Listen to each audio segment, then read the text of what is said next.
On this solemn day, we reflect on the lives of four remarkable Americans who, in very different ways, left indelible marks on culture, politics, media, and art.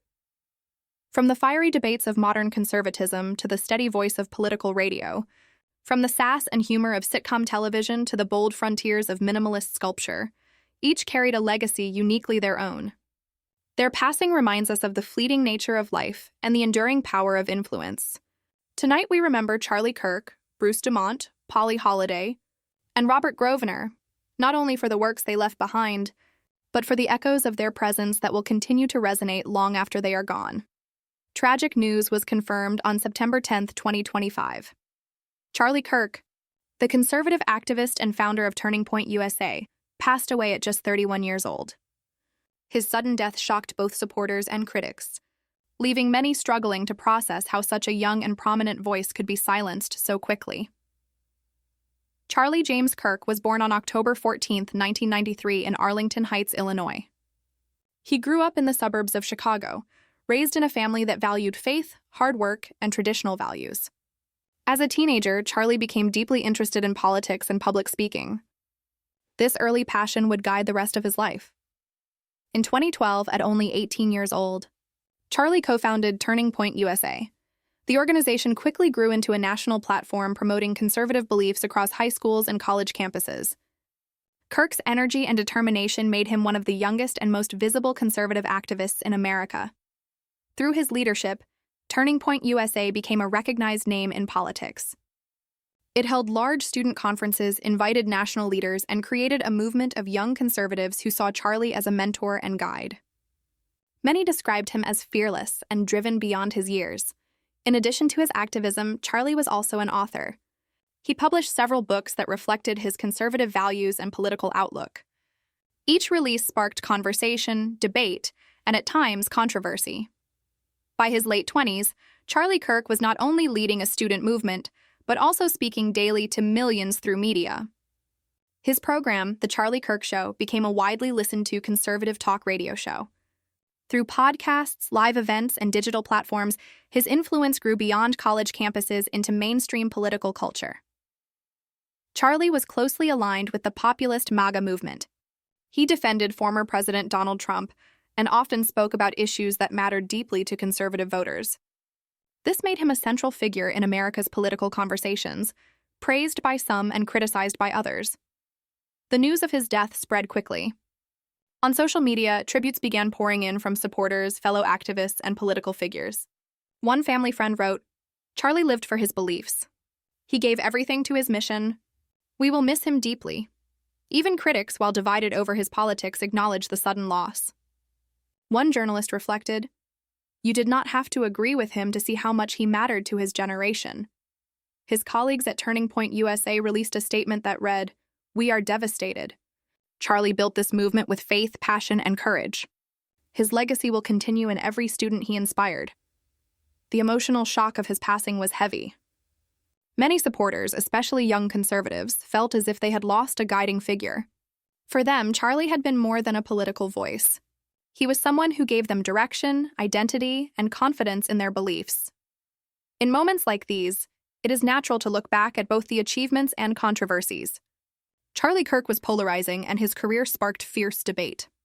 But even those debates proved his influence.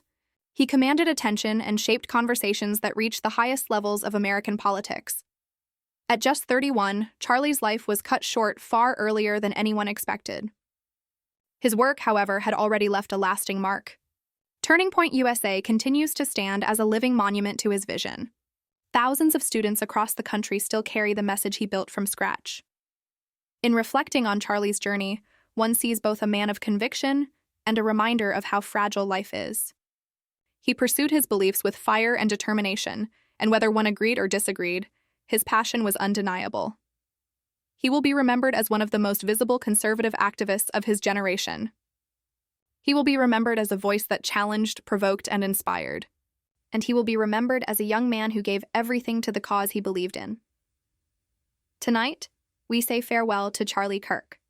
May his family find comfort. May his supporters continue with strength.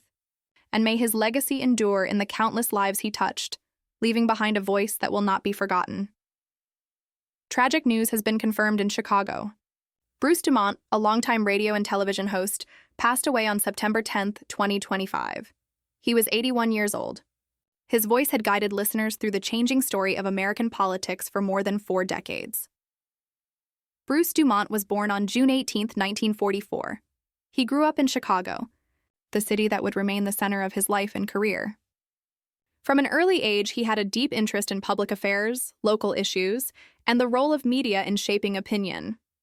In 1980, he launched a program called Inside Politics. It was later renamed Beyond the Beltway, and it became his life's work. The show offered a platform where different voices and perspectives could be heard. It was not just about headlines, but about understanding. Week after week, year after year, Bruce invited guests from across the political spectrum. His questions were steady, his tone thoughtful.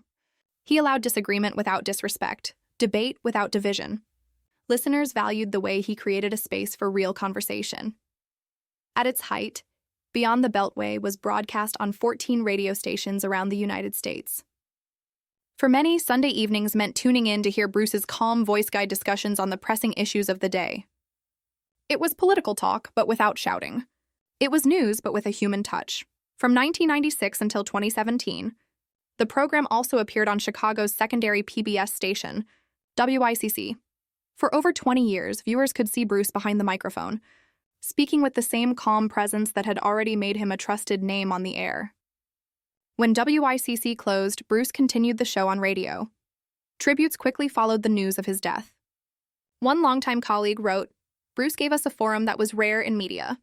He respected all voices, even when he disagreed. We will miss his guidance." A former guest of the program shared, "Appearing on Beyond the Beltway was always an honor." Bruce listened. He wanted real discussion, not just sound bites. On social media, listeners posted memories of late evenings spent tuning in. One comment read simply, "He was part of my Sunday nights for 30 years. Thank you, Bruce." His work was not just about politics. It was about community, about giving space to voices that often felt left out of the larger national conversation. In that way, he shaped civic life in Chicago and beyond. Bruce DuMont's career also included work with the Museum of Broadcast Communications, which he helped establish in Chicago. The museum became a place to preserve the history of American radio and television, something Bruce believed was essential for future generations. It was another way he ensured that voices, stories, and memories would not be lost. He leaves behind a legacy of integrity in media. At a time when political conversation often feels divided, Bruce stood for balance and respect.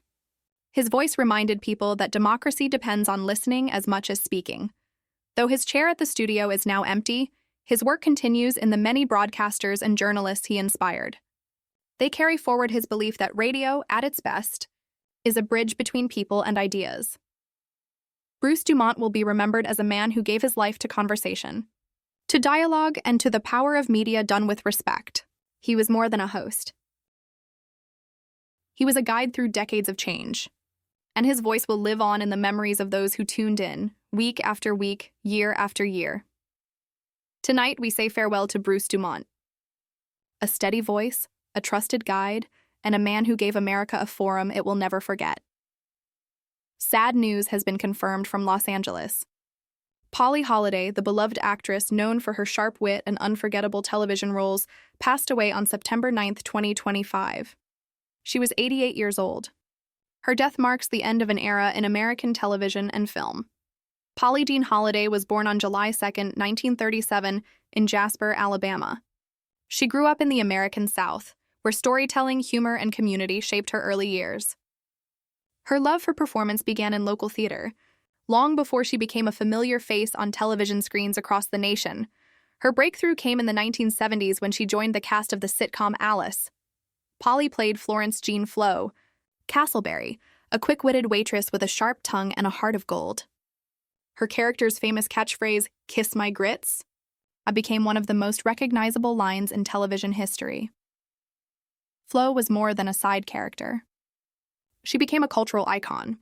Audiences adored her sass, her honesty, and the warmth she brought to every scene. Polly's performance earned her 2 Golden Globe Awards and 4 Emmy nominations. The popularity of her role was so strong that she starred in a spin-off series, simply called Flo. Though the show was short-lived, it proved how much audiences connected to Polly's character. Her presence left an impact that still resonates with fans of classic television. In the film, Polly Holliday showed her range. She appeared in Gremlins as Mrs. Ruby Deagle, a role that earned her the Saturn Award for Best Supporting Actress. She also had memorable parts in All the President's Men, Mrs. Doubtfire, and The Parent Trap. Her ability to move between humor and drama showed her deep talent as an actress. Tributes poured in after the announcement of her death. A fellow actor wrote, "Polly was the kind of performer who could steal a scene with a single line. She gave us laughter and truth." Another fan on social media shared, "When she said, 'Kiss my grits,' she spoke for every working woman who deserved respect." Her colleagues often described her as kind and humble despite her fame. She never forgot her Southern roots, and she carried herself with grace both on and off the stage. Behind the sharp humor of her characters, there was always warmth and sincerity. Her passing brings waves of nostalgia. For many, her voice and her presence recall the golden age of television, a time when family sitcoms defined American evenings. She represented strength, humor, and independence, all wrapped into one unforgettable character. Though she is gone, her legacy remains alive in the laughter she created. Her lines are still quoted, her episodes still replayed, her influence still felt by younger actors who followed her path. Few performers have left such a lasting mark on both television and film. Polly Holliday will be remembered as more than just Flo. She was a Golden Globe winner, a Saturn Award honoree, and a pioneer for women in television comedy. She showed that a character could be bold, witty, and unforgettable, while still full of heart. Tonight, we say farewell to Polly Holliday. She gave us humor when we needed it, and strength hidden in every smile. Her catchphrase may have been playful, but her impact was profound. And in the hearts of her fans, she will always be remembered with love and gratitude. Sad news has been confirmed from New York's art community. Robert Grosvenor, the celebrated sculptor and installation artist, passed away on September 3, 2025. He was 88 years old. His death has left a quiet but profound emptiness in the world of contemporary art. Robert Strawbridge Grosvenor was born on March 31, 1937.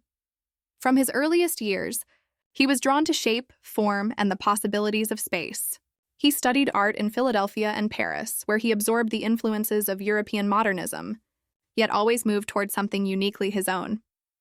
In the 1960s, Grosvenor emerged as a pioneering voice in the minimalist movement.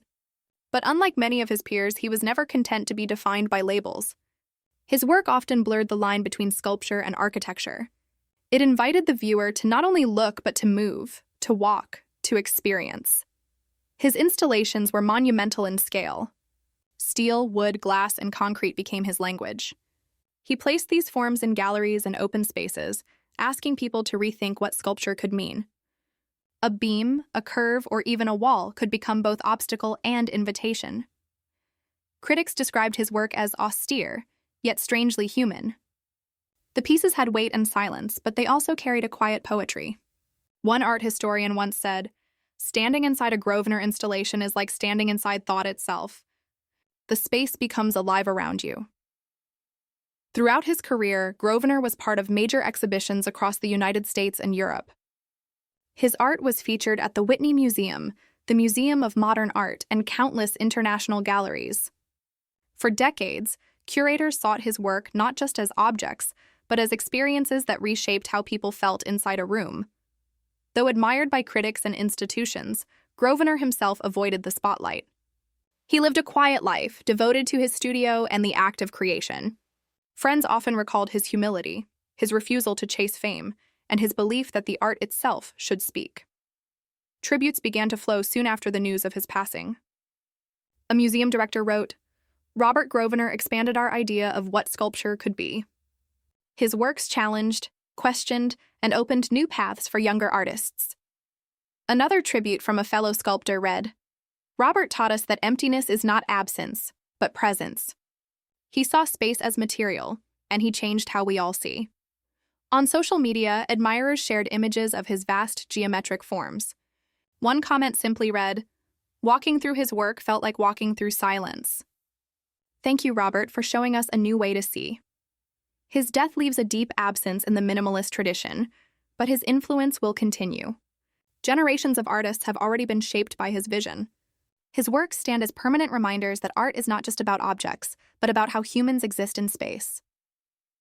Robert Grosvenor's legacy is one of courage and imagination. He redefined boundaries and taught audiences that art can be both monumental and intimate at the same time. His sculptures will remain solid and unyielding, but also open, welcoming those who step inside their quiet worlds. Tonight, we say farewell to Robert Grosvenor, an artist who spoke through form and silence, a man who gave us new ways to see the spaces we live in, and a pioneer whose vision will remain etched in the walls, beams, and spaces of memory forever.